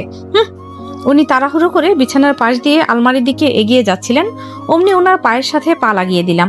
তারপর যা হওয়ার তাই হলো, আমায় নিয়ে বিছানায় গিয়ে পড়লেন। কই ভেবেছিলাম স্টার জলসা হিরো হিরোইনদের মতো 5 থেকে 10 মিনিট দুইজন দুইজনের দিকে তাকিয়ে হারায় যাব, কিন্তু তার হলো কই। ওই যে আমার বর বলে কথা, বেটা এত আনরোমান্টিক। আমার মনে হলো পড়ার আগেই উনি উঠে গেলেন, আর আমি উঠে বসতে বসতে উনি টি শার্ট নিয়ে ওয়াশরুমেও ঢুকে গেলেন। যাওয়ার সময় ছোট্ট করে বললেন, সরি, এটা ইন্টেনশনালি ছিল না, মেজাজটা আমার চরম খারাপ হচ্ছে। বেটা খচ্চর একটা, জীবনে রোমান্টিক মুভি দেখিসনি? ইচ্ছে তো করছে তোর সবগুলো চুল টেনে টেনে ছিঁড়ে ফেলি। ফাজিল পোলা, কত আশা করেছিলাম কত সুন্দর রোমান্টিক সিন ক্রিয়েট হবে, আর এই বেটায় সব নষ্ট করে দিল। শোন আবাল, তোর ঘাড়ে নীলিমার ভূত এসে চাপবে, দেখে নিস। সবাই চ্যানেলটা সাবস্ক্রাইব করে দিবেন, সাথে একটা করে লাইক, একটা করে কমেন্ট করবেন। ধন্যবাদ সবাইকে। উনি ওয়াশরুম থেকে বের হয়েই ল্যাপটপ নিয়ে বসলেন। অ্যাজ ইউজুয়াল আমার দিকে ফিরেও তাকালেন না। আমি ওনার সামনে গিয়ে দাঁড়ালাম। এবার উনি ভুরু কুঁচকে আমার দিকে তাকালেন। হোয়াট, এভাবে দাঁড়িয়ে আছো কেন? আমার ইচ্ছে। তাহলে ওদিকে গিয়ে দাঁড়াও, আমি কাজ করছি। তো আপনি কাজ করছেন, ভালো কথা। আমি তো আপনাকে ধরে রাখিনি। আপনি কাজ করেন, আমি এখানেই দাঁড়িয়ে থাকবো এবং আপনার দিকে তাকিয়ে থাকবো। হোয়াট রাবিশ, বাচ্চাদের মতো কথা বলো না, সরো এখান থেকে। আমি তো বাচ্চাই। এই জুনের 1 তারিখে 18 হবে। 18 বছর পর্যন্ত সবাই শিশু, তাই আমিও শিশু। বলেই চট করে ওনার কোলে বসে গেলাম। হঠাৎ করে যে আমার কি হলো বুঝতে পারছি না। আমার এমন আচরণের কারণ আমি নিজেও খুঁজে পাচ্ছি না। শুভ্র প্রথমে ভেবা জায়গা খেয়ে গেলেন। বিষয়টি বুঝতে পেরে রাগী চোখে আমার দিকে তাকালেন। আরে এভাবে তাকান কেন? জানেন না শিশুদের কোলে নিতে হয়? বলেই ওনার গলা জড়িয়ে ধরলাম। Stand up, I said stand up damned. ভয়ে আমি কেঁপে উঠলাম, কিন্তু নড়লাম না। মা বলে যদি ভয় পাও তো ভয়কে ভয় পাওয়ানোর চেষ্টা করবে। হয়তো সে ভয় পাবে না, কিন্তু কনফিউজড অবশ্যই হবে। আর সেটাই বেস্ট সুযোগ নিজেকে বাঁচানোর। আমিও সেই ট্রিক ইউজ করলাম। চুপ, একদম চুপ, চেঁচাবেন না একদম। আপনার কি মনে হয় আমি আপনার সাথে রোমান্স করতে এসেছি? বয়ে গেছে। আপনার মতো আনরোমান্টিক পার্সনের সাথে রোমান্স করার চেয়ে কচু গাছের সাথে রোমান্স করা ভালো। বুঝতে পারলাম উনি ভরকে গেছেন। আমার কথার ধরন হঠাৎ পাল্টে যাওয়ায় উনি একটু কনফিউজড। এই সুযোগে ঝট করে ওনার কোল থেকে উঠে গেলাম। ওনার সামনে কোমরে হাত দিয়ে দাঁড়ালাম। তো কোচিং ঠিক করেছেন? আমি এভাবে প্রসঙ্গ পাল্টাতেই উনি এবার আরো অবাক হলেন। কোনো রকমে বললেন, ভর্তি ফি বাবদ কত টাকা লাগবে? কেন, সেটা দিয়ে তুমি কি করবে? বলতে তো আর সমস্যা নেই, বলুন না প্লিজ। সব মিলিয়ে 20,000-এর মতো লাগতে পারে। ও থ্যাঙ্কস। বলেই ফোন হাতে ব্যালকনিতে চলে এলাম। কোচিং এর কথা না তুললে উনি আমাকে দিতেন কানের নিচে লাগিয়ে। এই মুহূর্তে আম্মুকে একটা পাপ্পি দিতে ইচ্ছা করছে। আম্মুর আইডিয়াটার জন্য আজ একটুর জন্য বেঁচে গেছি। উফ, এসব ভাবতে ভাবতে ভাইয়াকে কল দিলাম। ভাইয়াই একমাত্র ভরসা আমার। রিদু, কেমন আছিস বোন? একদম কথা বলবা না। আমাকে একটাবারও ফোন দিয়েছো তুমি? ফোন চেক করেছিস তুই? কতবার ফোন দিছি, তুই তুলছিস না? মানে আসলে কি বলবো বুঝতে পারছি না। ভাইয়া কি হয়েছে, কাঁদিস কেন? আমার ল্যাপটপ লাগবে। উনি কিনে দিতে চাইছিল, বাট আমি ওনার থেকে নেব না। তুমি তো বলেছিলে যে আমার ফার্স্ট ল্যাপটপ তুমি কিনে দিবা। আমি তোকে মানা করলাম কবে? আজই কিনে পাঠিয়ে দিচ্ছি। এই না না, কি হলো? না মানে বলছিলাম কি, তুমি টাকা পাঠিয়ে দাও, আমি নিজের পছন্দ মতো কিনে নেব। কিন্তু কোনো কিন্তু না ভাইয়া, প্লিজ। নয়তো দরকার নেই। আচ্ছা বাবা, আমি তোকে টাকা পাঠিয়ে দিচ্ছি, তুই কিনে নে। আপাতত বেশি টাকা নেই আমার হাতে। 60,000 পাঠাচ্ছি বোন। আমারও মনটা খারাপ হয়ে গেল। বাবা রিটায়ার নিয়েছেন, ভাইয়ার টাকায় সংসার চলে। এতগুলো টাকা দিতে গিয়ে নিশ্চয়ই মাসের খরচে টানাটানি পড়বে। নিজেকে কেমন যেন অসহায় লাগছে। ভাইয়া, আমার এত টাকা লাগবে না। ল্যাপটপ তো ল্যাপটপই, তুমি আমাকে 35,000 টাকা পাঠিয়ে দিও, ওতেই হয়ে যাবে। কি যে বলিস, একদম না। আমি তোকে না না না, আমি যা বলছি তাই হবে, নয়তো আমার চাই না। এত জেদি কেন তুই? আচ্ছা ঠিক আছে। সো সুইট বুইরা, ভালো থাকিস বুড়িটা, নিজের খেয়াল রাখিস। তুমিও। ভাইয়ার সাথে কথা বলে পিছনে ঘুরতেই দেখলাম শুভ্র দাঁড়িয়ে আছেন। আমি তাকাতেই বলে উঠলেন, ল্যাপটপ চাই। আমাকে বললেই তো হতো, ভাইয়াকে ডিস্টার্ব করার কি দরকার ছিল? আমার ভাইয়া আমাকে কখনোই ডিস্টার্ব মনে করে না। এনিওয়ে, আজ আমাকে কোচিং এ অ্যাডমিট করতে যাবেন নাকি? ডিস্টার্ব ফিল না করলেও তুমি আর এখন ওনার রেসপন্সিবিলিটি নাও। আর হ্যাঁ, বিকালে তোমাকে নিয়ে কোচিং এ যাব, তৈরি থেকো। ও তাহলে বের হওয়ার আগে মনে করে আমার থেকে ভর্তি ফিটা নিয়ে নিয়েন প্লিজ। সবার সামনে আমি পে করলে ব্যাপারটা খারাপ দেখায়। মানে সিম্পল, কোচিং এ ভর্তি হওয়ার জন্য তো টাকার প্রয়োজন হবে, আর টাকাটা নিশ্চয়ই আপনি দেবেন না? অবশ্যই আমি দেব, আর এটাই স্বাভাবিক। কেন দেবেন? Cause I am your husband and you are my responsibility. হাসালেন আমায়। হাজব্যান্ড? কখনো হাজব্যান্ডের মতো কোনো আচরণ করেছেন এখনো পর্যন্ত, যে আজ হাজব্যান্ডের কথা বলছেন? আর রেসপন্সিবিলিটির কথা বলতে গেলে আমি কোনো নামমাত্র সম্পর্কের উপর ভিত্তি করে কারো ঘাড়ে বোঝা হিসেবে চেপে থাকতে চাই না। তাছাড়া আমি আপনাকে প্রথম দিনই বলেছিলাম, আই ডোন্ট ওয়ান্ট ইউর মানি। রোদ, তুমি এভাবে কেন বলছো? কিভাবে বলেছি? আমি তো জাস্ট আমার কথাগুলো আপনার সামনে তুলে ধরলাম, নাথিং এলস। তাছাড়া আমি আপনার তথাকথিত মিডিল ক্লাস ফ্যামিলির লোভী মেয়ে। এমন টাইপের মেয়ের রেসপন্সিবিলিটি নেওয়া আপনার মতো মানুষের শোভা পায় না। রোদ প্লিজ, আমি ওগুলো রাগের মাথায় বলেছিলাম। প্লিজ লেট ইট গো। আমি তখন নিজের মধ্যে ছিলাম না রোদ। বলেই ওনার সামনে থেকে চলে আসলাম। আমার কথায় উনি মুখটা কালো করে ফেলেছেন। আমারও খারাপ লাগছিল, কিন্তু কিচ্ছু করার নেই। ওনারও বোঝা উচিত কাউকে হার্ট করলে তা কতখানি মানুষটাকে ক্ষতবিক্ষত করে। বিকেল 3টা। রোদ, রোদ, তোমার এখনো হয়নি? আমরা লেট হচ্ছি। শেষ, চলুন। চলো। একটু শুনুন। কি? টাকাগুলো রাখেন। টাকাগুলো ওনার দিকে এগিয়ে দিলাম। উনি কিছুক্ষণ আমার দিকে তাকিয়ে থেকে হাত দুটি পকেটে ঢুকিয়ে সোজা হয়ে দাঁড়ালেন। আমি অবাক হলাম। উনি হাত না বাড়িয়ে হাত গুটিয়ে নিলেন কেন? ওনার দিকে ভুরুকুসকে তাকাতেই উনি বলে উঠলেন, তুমি আমার থেকে টাকা নেবে না ভালো কথা, কিন্তু বিয়ের পর ভাইয়ার কাছ থেকে টাকা নিয়ে নিজের আত্মসম্মানের ফালুদা কেন বানাচ্ছ? ভাইয়ার থেকে টাকা নিলে আত্মসম্মান কেন কমবে? আমারই তো ভাইয়া, তুমি এখনো ছোট তাই বুঝতে পারছো না, কিন্তু এর চেয়ে অসম্মানজনক বিষয় আর হতেই পারে না। আশেপাশের মানুষ বলবে, ওই দেখো মেয়েটার বিয়ে হয়ে গেছে তবুও ভাইয়ের থেকে টাকা উড়াচ্ছে, ব্লা ব্লা।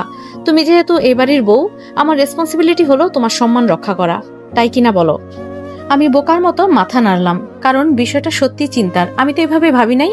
এবার আমি বেশ টেনশনে পড়ে গেলাম, তাহলে আমি কোচিং এ ভর্তি হওয়ার টাকা কই পাবো? বলেই মুখ গোমরা করে বিছানায় বসে পড়লাম। আমার কাছে একটা আইডিয়া আছে, তুমি আইডিয়াটা ইউজ করতে পারো। কি আইডিয়া? তুমি আপাতত আমার থেকে টাকা নাও, পরবর্তীতে দিয়ে দেবে, সিম্পল। মানে আমার কাছে তো টাকাই নাই, আমি আপনাকে কিভাবে দেব? আরে দেখো, তুমি অ্যাডমিশন কোচিং এ ভর্তি হচ্ছ, ভালো পড়াশোনা করবে, ভালো ভার্সিটিতে চান্স পাবে, একসময় গ্রাজুয়েট কমপ্লিট করবে, নিজের পায়ে দাঁড়াবে, তখন না হয় দিয়ে দেবে। এতদিন আমার থেকে লোন হিসেবে নাও, আমি হিসেব রাখবো। কিন্তু ওকে, তোমার কাছে বেটার অপশন থাকলে ইউ ক্যান ইউজ। ওনার আইডিয়াটা আমার বেশ ভালোই লাগছে, তাই আর ঝামেলা না করে ওনার কথায় রাজি হয়ে গেলাম আর বললাম আমি অবশ্যই তার টাকা রিটার্ন করব। উনি যেন মনে না করেন আমি ওনার টাকা একেবারে নিয়ে নিচ্ছি। আমার কথা শুনে উনিও মাথা নাড়িয়ে বলে উঠলেন, অবশ্যই দিবা, না দিলে তোমার নামে কেস করব। আমি তো টাকা ছাড়ার মানুষ নই। আচ্ছা যাও, এক কাপ কফি নিয়ে আসো এখন। এত সুন্দর আইডিয়া দিলাম, ট্রিট দিবা না? আমি ফ্রিতে কিছু করি না, গো নাও। আমি আর কিছুই বললাম না, মুখ ভেঙে নিচে চলে গেলাম। কিন্তু ফিরে এসে যা দেখলাম তার জন্য আমি মোটেও প্রস্তুত ছিলাম না। যেই শুভ্র মুস্কি হাসতেও ঠোঁটের কাছ থেকে ট্যাক্স নেয়, সেই শুভ্র বিছানায় শুয়ে রীতিমতো গড়াগড়ি খাচ্ছেন আর পেট চেপে ধরে হাসছেন। ওনাকে দেখে মনে হচ্ছে হাসির চোটে ওনার পেট রীতিমতো ব্যথা শুরু হয়ে গেছে, কিন্তু ওনার হাসি থামছে না। আমার জানা মতে হাসির মতো তো কিছুই হয়নি, তাহলে উনি এভাবে হাসছেন কেন? হঠাৎ করে এমন কি হলো যার জন্য হাসতে হাসতে শহীদ হয়ে যেতে হবে? নীলিমার ভূত সত্যি সত্যি ঘাড়ে চাপেনি তো? আমার দোয়া যে এত তাড়াতাড়ি গ্রান্টেড হবে তা তো জানা ছিল না। এই, আপনি এভাবে হাসছেন কেন? কই হাসছি না তো। হাসছেন না মানে? কই হাসছি না তো, এই কথাটাও তো আপনি হেসে হেসেই বললেন, তবুও বলছেন হাসছেন না। তুমি ভুল দেখেছো, হাসছি না। এই, আমাকে আপনার মগা মনে হয় নাকি যে যা বলবেন তাই বিশ্বাস করব? আপনি হাসছেন মানে হাসছেন, শুধু হাসছেন বলে ভুল হবে, আপনি তো রীতিমতো হাসতে হাসতে নাচানাচি করছেন। কাহিনী কি? উনি এবার আমার নাকটা হালকা টেনে দিয়ে বাইরে গেলেন। যাওয়ার সময় শুধু বলে গেলেন, দেরি হচ্ছে, ঝটপট নিচে আসো। আমি তো শকড হয়ে দাঁড়িয়ে আছি। শুভ্র হাসি হাসি মুখে আমার নাক টান দিল। ও মাই গড, আই কান্ট বিলিভ। ইচ্ছে তো করছে নাগিন ডান্স দেই, বাট ইচ্ছেটাকে আপাতত সাইডে রেখে ওনার কথা মতো ঝটপট নিচে নেমে গেলাম। নিচে গিয়ে দেখি উনি গাড়িতে বসে ওয়েট করছেন। আমি একটু অবাক হলাম, কারণ উনি তো গাড়ি বেশি ইউজ করেন না, অলওয়েজ বাইক দিয়ে চলাচল করেন। তাহলে আজ কি হলো? আমার তো প্রথম থেকেই কত শখ ওনার সাথে বাইকে উঠবো, কিন্তু এখনো পর্যন্ত উঠতে পারিনি। ভেবেছিলাম আজ উঠবো, কিন্তু জনাব দেখি আগে থেকেই গাড়িতে উঠে বসে আছে। কেন রে? আমি তোর বাইকে উঠলে কি তোর বাইকের রং জ্বলে যাবে নাকি? যত সব। নিজের মনে বিড়বিড় করতে করতে গাড়িতে উঠলাম।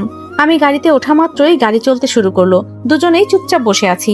উনি কিছু বলছেন না, আর আমি বলার সাহস পাচ্ছি না। পেটের মধ্যে কথাগুলো কিলবিল করছে, কিন্তু গলা পর্যন্ত এসে আটকে যাচ্ছে। আমি বারবার ওনার দিকে করুণ চোখে তাকাচ্ছি, আর উনি স্ট্রেইট বসে গাড়ি চালিয়ে যাচ্ছেন। হঠাৎ করেই উনি বলে উঠলেন, বারবার এদিকে তাকানোর কি আছে? আমায় তো নতুন দেখছো না, এভাবে তাকাবে না, মাইন্ড ইট। এবার আমার রাগ লাগছে। আমি ওনার দিকে ঘুরে বসে ওনার দিকে ড্যাব ড্যাব করে তাকিয়ে রইলাম। এবার বোঝো মজা। কি ব্যাপার, এভাবে ড্যাব ড্যাব করে তাকিয়ে আছো কেন? ঘুরু কুসকে তাকিয়ে বলল, আমার বিরক্ত লাগছে, সোজা হয়ে সামনের দিকে তাকাও। আজিব পাবলিক। আরে চোখ আমার, ইচ্ছে আমার, জামাইও আমার, আপনার প্রবলেমটা কি মশাই? এবার উনি আমার দিকে তীক্ষ্ণ দৃষ্টিতে তাকালেন, কিন্তু আমার তা নিয়ে বিন্দু মাত্র মাথা ব্যথা নেই। আমি আগের মতোই ওনার দিকে ড্যাব ড্যাব করে তাকিয়ে আছি। আসলে বিষয়টা খুব উপভোগ করছি। কাউকে বিরক্ত করার মধ্যেও অন্যরকম মজা আছে, যা আমি এই মুহূর্তে বেশ ভালোভাবেই পাচ্ছি। উনি হঠাৎই গাড়ি থামিয়ে দিলেন। এবার আমি একটু ভরকে গেলাম। এই রে, উনি আমাকে গাড়ি থেকে নামিয়ে দেবেন না তো? কিন্তু না, উনি আমাকে নামিয়ে দিলেন না, কিন্তু এর চেয়েও ভয়ঙ্কর কাজ করলেন, যা আমি কখনো আমার চিন্তাতেও আনিনি। উনি গাড়ি থামিয়েই আমার দিকে ঝুঁকে পড়লেন। আমি তো রীতিমতো কাঁপছি। কি করতে চলেছেন উনি?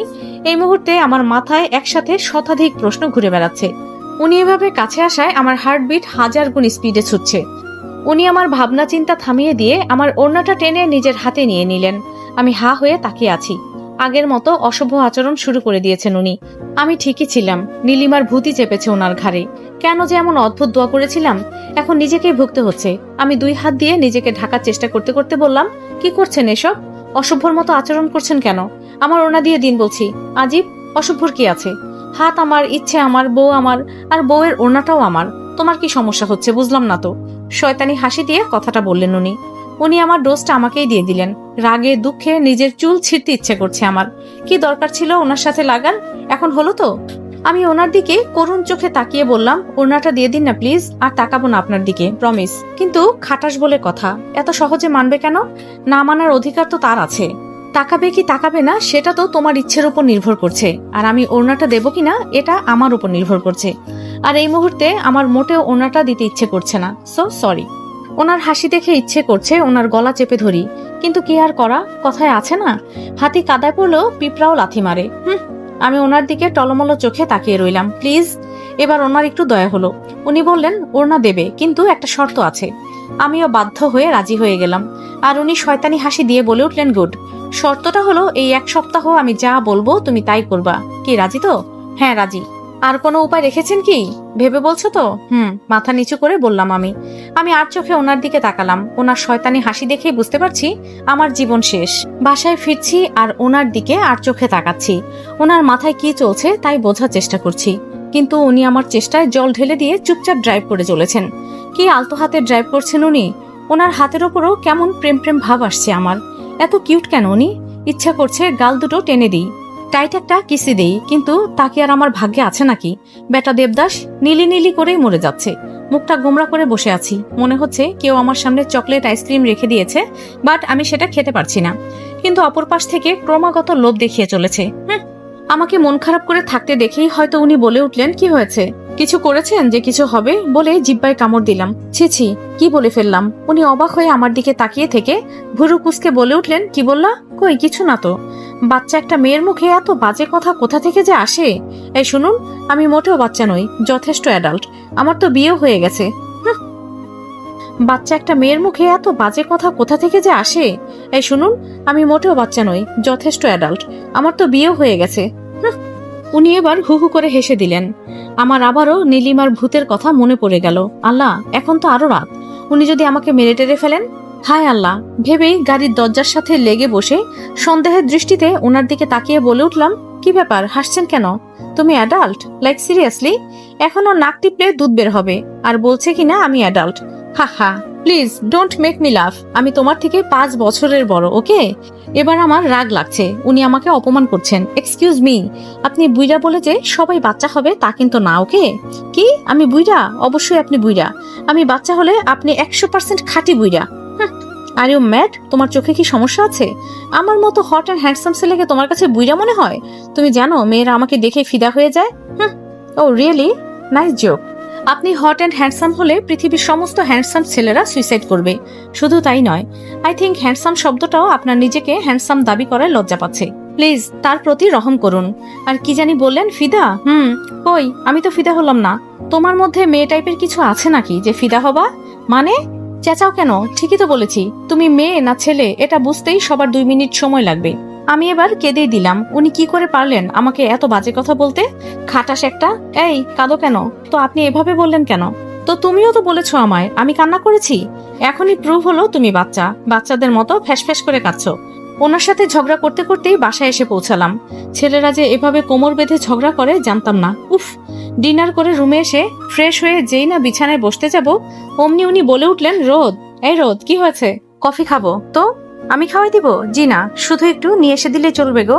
রাগে ছিটতে ছিটতে কফি এনে ওনাকে দিতে যাব, তখনই বলে উঠলেন, ও এনেছো? অ্যাকচুয়ালি রোদ, প্রতিদিন কফি খেতে খেতে বোর হয়ে গেছি, তুমি বরং চা করে আনো না, যাও।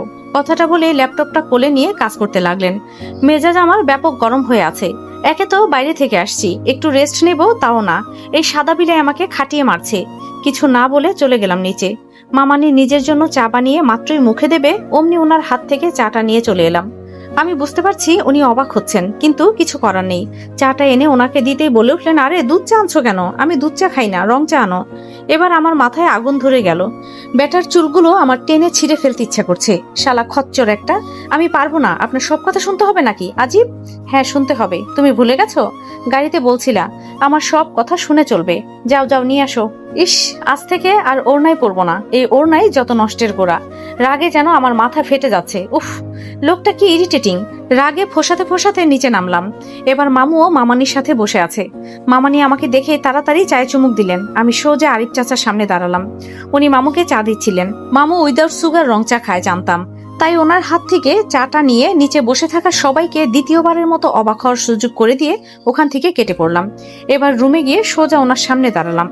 উনি কিছু বলতে যাবে তার আগেই চাটা টেবিলে রেখে ওনার হাত থেকে ল্যাপটপটা ছিনিয়ে নিয়ে কলার চেপে ধরে রাগী গলায় বলে উঠলাম, এবার যদি না খাইছিস তো তোর মাথায় ঢালুম চা, বুঝেছিস? বলেই কলার ছেড়ে ওনার হাতে চায়ের কাপটা ধরিয়ে দিয়ে কোমরে হাত দিয়ে দাঁড়ালাম। উনি আর কিচ্ছু বললেন না, চুপচাপ খেয়ে নিলেন। ওনার মুখের অবস্থা দেখে রাগ ভুলে হুহা করে হেসে দিতে ইচ্ছা করছে, কিন্তু নিজেকে সামলে নিয়ে বিছানায় শুতে চলে গেলাম। বিছানার কাছে গিয়ে দাঁড়াতেই উনি বলে উঠলেন, বিছানায় নয়, তুমি সোফায় শুবা। আমি অবাক হয়ে ওনার দিকে তাকালাম, কারণ এই কয়দিন আমি এক বিছানাতেই থেকেছি। আজ হঠাৎ কি হলো? আমি ভুরু কুঁচকে জিজ্ঞাসা করলাম, কেন? আমি বলেছি তাই। আপনি যেহেতু বলেছেন তো আপনি সোফায় ঘুমাবেন আর আমি পারবো না। তুমি আমার কথা শুনতে বাধ্য। মোটেও না। হঠাৎই উনি উঠে দাঁড়ালেন। ওনার দাঁড়ানো দেখেই আমার গলা শুকিয়ে গেল। এতক্ষণের কনফিডেন্সগুলো সাথে সাথেই ফুস হয়ে গেল। উনি শার্টের হাতা গোটাতে গোটাতে আমার দিকে এগিয়ে আসছেন। এটা দেখে তো রীতিমতো কাঁপাকাঁপি অবস্থা। এবার আমি শেষ। কি ব্যাপার, আপনি এভাবে এগুচ্ছেন কেন? এত দূর থেকে ঠিক শুনতে পারছিলাম না তুমি কি বলছো, তাই ভাবলাম একটু কাছে এসে শুনি। শয়তানি হাসি দিয়ে একদম কাছে দাঁড়িয়ে তিনি কথাগুলো বললেন, ও তো কি বলছিলে? বলছিলাম যে হ্যাঁ, কি বলছিলে তাই জিজ্ঞাসা করছি। বলো বলো। তোতলাচ্ছ কেন? ভয় লাগছে আমাকে? ভয় কেন লাগবে? একদম ভয় লাগছে না। আপনি কি ভূত নাকি যে আপনাকে দেখে কাঁপাকাঁপি শুরু হয়ে যাবে, হার্টবিট বেড়ে যাবে? ও তাই নাকি? তো বললেন না তো কি বলছিলাম। বলছিলাম যে বাড়ি আপনার, ঘর আপনার, আপনি যা বলবেন তাই হবে। আপনি বললে শুধু সোফা কেন, আমি তো খাটের তলায়ও থাকতে পারি। জোর করে হাসার চেষ্টা করে বললাম, বাহ, বেশ ভালো বুদ্ধি দিয়েছো তো, আই লাইক ইট। মানে? আমি আবার কি বুদ্ধি দিলাম? ওই যে খাটের তলায়। সাউন্ডস এক্সাইটিং, তাই না? মানে কি বলতে চাচ্ছেন আপনি? আমি বলতে চাচ্ছি যে তুমি আজ খাটের তলায় ঘুমাবা। ব্যাপারটা কিন্তু দারুণ এক্সাইটিং, জাস্ট ইমেজিন। শালা বজ্জাত, এতই যদি এক্সাইটিং হয় তুই থাক না, আমাকে বলিস কোন কামে? কি হলো, দাঁড়িয়ে আছো কেন? যাও, বালিশ নিয়ে চলে যাও খাটের তলায়। তেলাপোকারা আজ একজন সঙ্গী পাবে, কি বলো? তেলাপোকা শব্দটা শুনে চিৎকার দিয়ে ওনাকে শক্ত করে জড়িয়ে ধরলাম।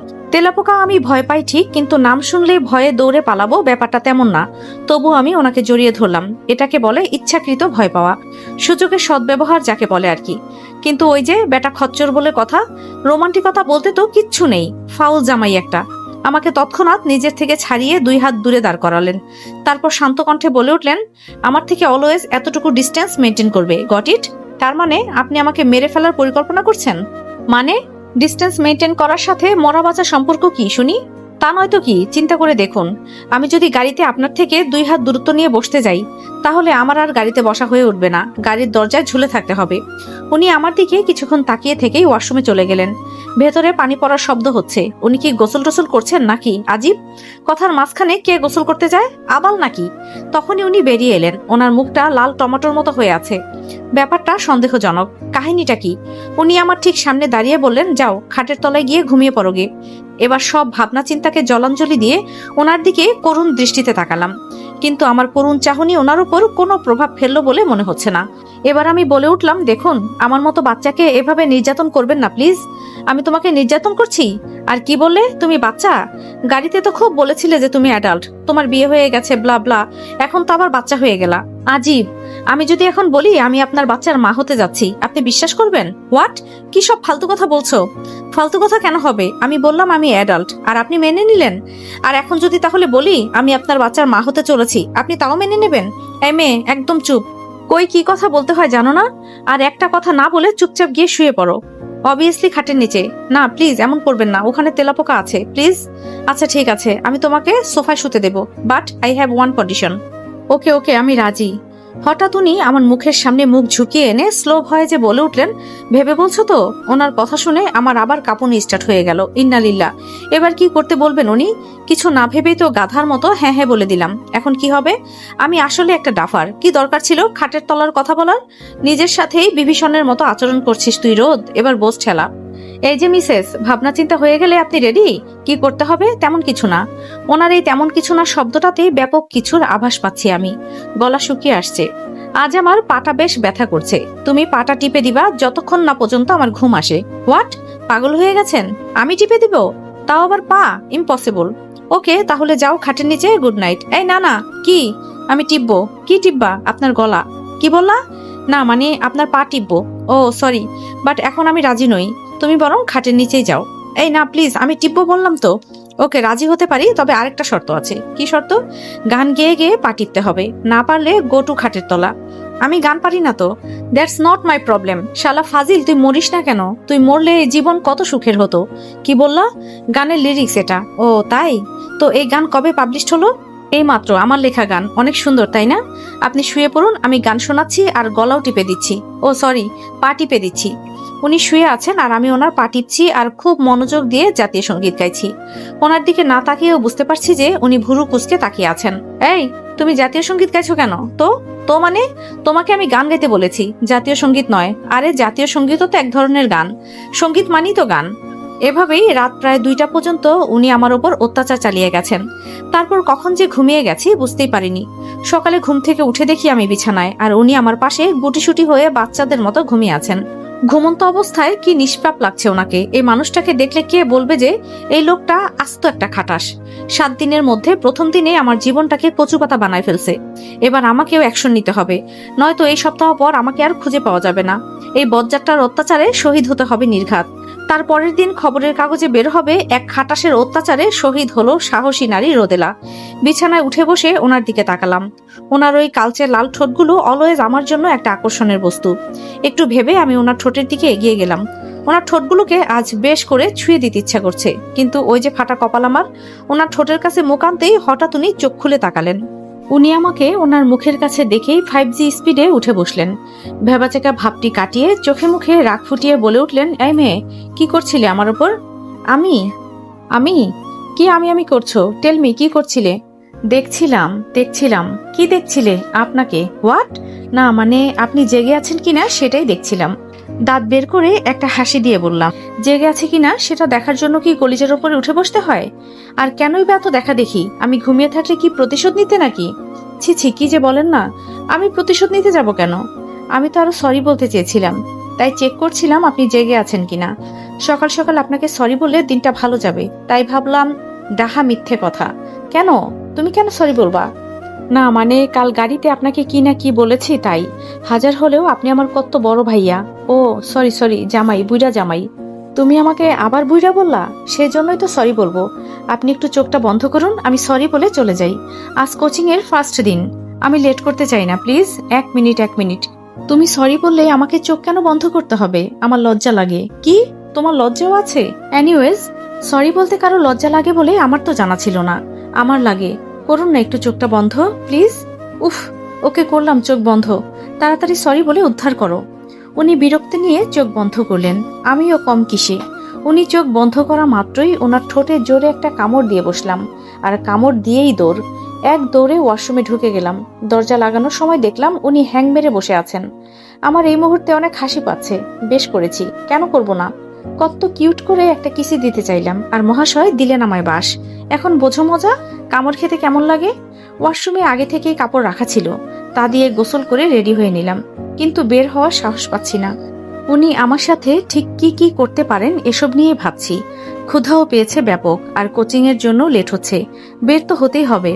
আল্লাহ করে দরজা খুলে একটা পা দরজার বাইরে রাখতেই কেউ একজন আমার হাত টেনে ধরলো। কিছু বুঝে ওঠার আগে দেওয়ালের সাথে শক্ত করে চেপে ধরলো আমায়।